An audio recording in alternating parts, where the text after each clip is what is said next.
क्या खाने हैं वजह जिनकी वजह से हम कॉन्स्टिपेटेड हो जाते हैं? एक तो स्ट्रेस लेवल तो है ही है कि stress is connected to this, but what are we doing wrong कि हमारे खानों में हम बादी ज़्यादा कर रहे हैं या हम सही से खा नहीं रहे? असल में ज़्यादातर प्रॉब्लम यहीं पर आता है जब हम डाइट कर रहे होते हैं, बिल्कुल ऑयल को लेना छोड़ देते हैं, और ये बहुत बड़ी गलती है क्योंकि हमारे जो विटामिन ए, डी, ई, के, ये 4 विटामिन हैं, फैट सॉल्युबल विटामिन है, and you have to take जी, यस। क्योंकि देखें विटामिन डी कितनी ज़्यादा इसकी डेफिशिएंसी हो जाए तो ये डिप्रेशन तक कर देता है। जी जी। विटामिन ए, के, ई, और ई जो है ये आपके जो है ना लुब्रिकेंट के लिए बहुत अच्छा है, सब चीज़ों के लिए।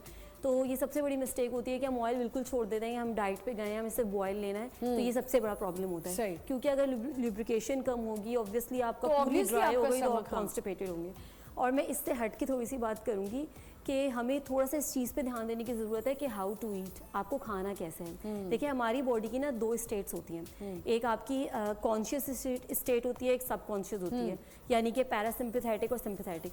तो जब आपको खाना खाना है तो आपको पैरासिम्पैथेटिक स्टेट में होना है, जिससे कहते हैं रेस्ट और डाइजेस्ट की स्टेट में। और हम खाना खाते हुए क्या कर रहे होते हैं, न्यूज़ चल रही हैं, डिप्रेशन ले रहे हैं, स्ट्रेस में खाना खा रहे हैं, कोई दिमाग में सोचें चल रही हैं, हम खाना खा रहे हैं, बातें कर रहे हैं, खाना खा रहे हैं। तो थोड़ी सी हमें अपनी लाइफस्टाइल चेंजिंग्स भी करनी पड़ेंगी। डेफिनेटली इसका बहुत बड़ा जो है ये रीज़न है जिस पे बात नहीं होती है कि आपको अपना लाइफस्टाइल चेंज करना होगा। जिस वक्त आप खाना खा रहे हैं तो आपको माइंडफुल ईटिंग करनी होगी, सारी कॉन्सेंट्रेशन उस खाने पे होनी चाहिए जो आप खा रहे हैं, तभी अच्छी डाइजेशन भी होगी और हर चीज़ होगी। जी।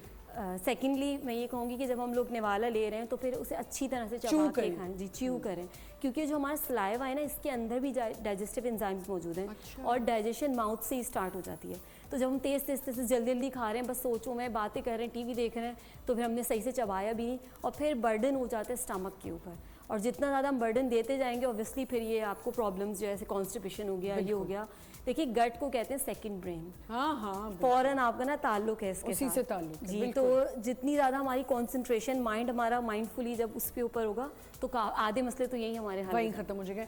और साहब ये जो इन्होंने कहा बात की अभी, आईबिस भी एक कोई नहीं है जो आपको पेट पे तकलीफ शुरू हो जाती है, इंटेस्टाइन्स की प्रॉब्लम हो जाती है?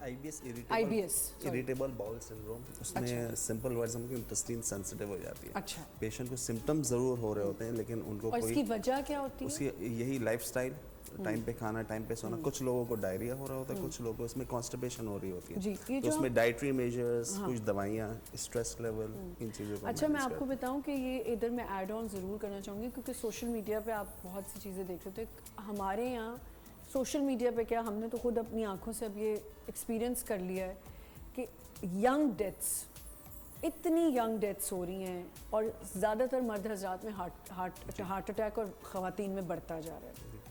उसकी एक वजह जो मैंने कल एक आर्टिकल देखा उसमें मैंने देखा कि ये जो हमारा लाइफस्टाइल है ना, इसको हमने मजाक वाकई बना लिया है कि हम समझते हैं लाइफस्टाइल यही है। अब रातों को जाना, हमारे लोग और भी तो लोग जागते थे, वो तो नहीं मरते थे, अल्लाह माफ़ करे। अब ये वाकई ही बिल्कुल ठीक है कि आपकी नींद बहुत इंपॉर्टेंट है, आपका खाना, ये जो रात को जागते हुए आप पूरी रात कुछ ना कुछ मंचिंग करते हैं ना, ये आपके लिए इतना नुकसानदेह है। यहाँ पे हम एक छोटा सा ब्रेक लेना है, वापस आएंगे यहाँ पे और यहीं से हम कंटिन्यू करेंगे। हम गैस इश्यूज़ और इनसे बात करें कि हमारे स्टमक में क्यों प्रॉब्लम्स होती हैं, हमारा लाइफस्टाइल क्यों नहीं बेहतर हो रहा।